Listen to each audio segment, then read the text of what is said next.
ചായക്കടകളിലെ കണ്ണാടിക്കൂട്ടിലിരുന്ന് നമ്മളെ നോക്കി ചിരിക്കുന്ന നല്ല സുന്ദരി മണികളായിട്ടുള്ള വെട്ട് കേക്കിനെ നമ്മൾ ഒരു വട്ടം ട്രൈ ചെയ്തു. അതെന്തായാലും വൻ വിജയമായിരുന്നു കേട്ടോ. ഇന്ന് അതിൻ്റെ കൂട്ടുകാരനായിട്ട് ആ കണ്ണാടിക്കൂട്ടിൽ തൊട്ട് സൈഡിൽ തന്നെ ഇരിക്കുന്ന ഒരു ഐറ്റമാണ് ട്രൈ ചെയ്യാൻ പോകുന്നത്. എന്താണെന്ന് ഈ സമയത്ത് മനസ്സിലായിട്ടുണ്ടെന്നുണ്ടെങ്കിൽ ഒന്ന് കമൻറ്റ് ചെയ്തേക്കണേ. അപ്പോൾ ഇതുണ്ടാക്കാൻ വേണ്ടിയിട്ട് ആദ്യം തന്നെ ഒരു പാത്രത്തിലേക്ക് കുറച്ച് മൈദ എടുക്കുക. അതിലേക്ക് ആവശ്യത്തിന് ഉപ്പും കുറച്ച് മഞ്ഞൾപ്പൊടിയും പിന്നെ ഒരു അലങ്കാരത്തിന് കുറച്ച് എള്ളി ചേർത്തിട്ടുണ്ട്. വലിയ ആവശ്യമൊന്നുമില്ല, വേണമെങ്കിൽ ചേർത്താൽ മതി. അതും കൂടി ചേർത്ത് നന്നായിട്ടൊന്ന് മിക്സ് ചെയ്തിട്ട് വെള്ളം ഒഴിച്ച് നന്നായിട്ട് ഒന്ന് കുഴച്ചെടുക്കാം. സോഫ്റ്റായിട്ട് കുഴക്കരുത്, കുറച്ച് കട്ടിയിലൊന്ന് കുഴച്ചെടുക്കാം. എന്നിട്ട് ഈ മാവിനെ ഞാനത് 4ആയിട്ട് മുറിച്ചെടുക്കുന്നുണ്ട്. 4ആയിട്ട് മുറിക്കണം എന്നൊരു നിർബന്ധമില്ല. എൻ്റെ ചപ്പാത്തി പലകയുടെ വലിപ്പത്തിനനുസരിച്ച് ഞാൻ മുറിച്ചെടുത്തേ ഉള്ളൂ കേട്ടോ. എന്നിട്ട് നമുക്ക് ഇതിനെ ഒന്ന് പരത്തിയെടുക്കാം. ഇനി ആദ്യം പരത്തിയപ്പോഴത്തേനും അത് ഒട്ടിപ്പിടിക്കുന്നുണ്ടായിരുന്നുകൊണ്ട് ഞാൻ ചപ്പാത്തി പലകയിലേക്ക് കുറച്ച് അരിപ്പൊടി തൂകിയിട്ട് നന്നായിട്ട് അങ്ങ് പരത്തി എടുത്തിട്ടുണ്ട്. ഈ ഒരു കനത്തിലാണ് പരത്തിയെടുത്തത്. ഇനി അതിൻ്റെ മേലേക്ക് നന്നായിട്ട് ഓയിലോ ബട്ടറോ അല്ലെങ്കിൽ നെയ്യോ എന്തെങ്കിലും ഒന്ന് ഇതുപോലെ തേച്ച് പിടിപ്പിച്ചിട്ട് അതിൻ്റെ മേലേക്ക് അരിപ്പൊടി ഇതുപോലെ ഇട്ട് കൊടുക്കാം. എന്നിട്ട് നമുക്ക് ഇതിങ്ങനെ മടക്കി കൊടുക്കണം കേട്ടോ. അങ്ങേയറ്റം വരെ മടക്കി കൊടുക്കുക. ഇത് ലെയർ കിട്ടാൻ വേണ്ടിയിട്ടാണ്.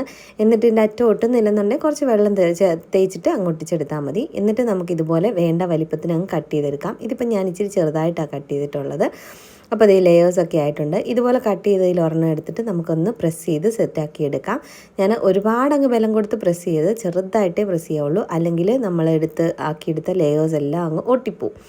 എന്നിട്ട് ഒട്ടിപ്പിടിക്കുന്നുണ്ടെങ്കിൽ കുറച്ച് അരിപ്പൊടി തൂവി കൊടുക്കുക. എന്നിട്ട് ഇതുപോലെ അങ്ങ് പരത്തിയെടുക്കുക. അപ്പോൾ എല്ലാം റെഡി ആയിട്ടുണ്ട്. ഇനിയൊരു പാൻ വെച്ച് അതിലേക്ക് ഓയിൽ ഒഴിച്ച് കൊടുക്കാം. ഞാൻ പാം ഓയിലിലാണ് ഫ്രൈ ചെയ്തെടുക്കുന്നത്. എന്നിട്ട് ഇതങ്ങ് ഇട്ട് കൊടുക്കുക.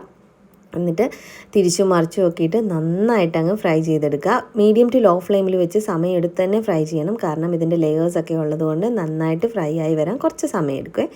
ഫ്രൈ ചെയ്ത് കോരിയെടുത്ത് എണ്ണ പോയി കഴിഞ്ഞാൽ പൊടിച്ച പഞ്ചസാരയിലേക്ക് ഇട്ടിട്ട് ഞാനൊന്ന് തട്ടിയെടുക്കുവാണ്.